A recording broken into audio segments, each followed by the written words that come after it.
there's a reason why it's uncomfortable, right? I mean, it's not like, I mean, I just mentioned it, race is being talked about in places that it Hmm. traditionally hasn't been.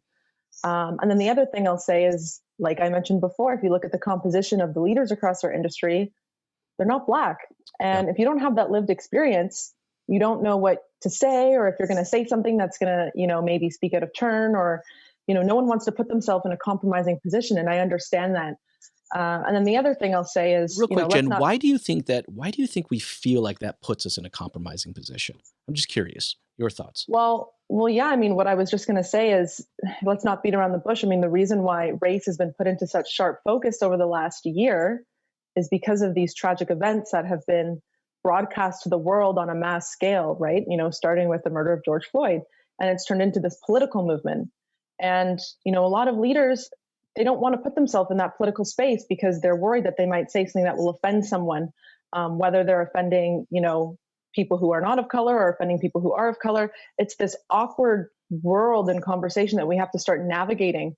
But the problem is, the longer we're hands off, the longer it's going to take us to start actually working towards improving the issues that relate and cause the issues in the first place. Yeah. So, I can't say I blame people for staying quiet, but the problem with staying quiet is it's almost as bad as working against it, right? Like being quiet is just complacency. I'll say there's really no room for complacency when it comes to the race conversation. I mean, and especially as leaders, like leaders have a role, and we're starting to see it. Like leaders have a role to play, and a lot more of them, especially across corporate Canada, corporate North America, are a lot more compelled to act, right? And if you don't act, you're just going to be left behind, and your business is going to suffer for it. So, if we mentioned before, whether you're doing it because it's the right thing to do or because there's the business case to be made for it, you just got to do it.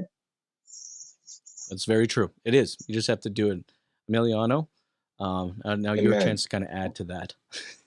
I would say I think there's a natural fear with subject matter that you're uncomfortable with, right? I think 100%. the root of this is lack of comfort and familiarity with the subject. Also, I think there's a real fear about the cancel culture that we currently live in. One misstep, one misspoken word, and that can be the end, and it moves, especially with social media. That's how fast things move today.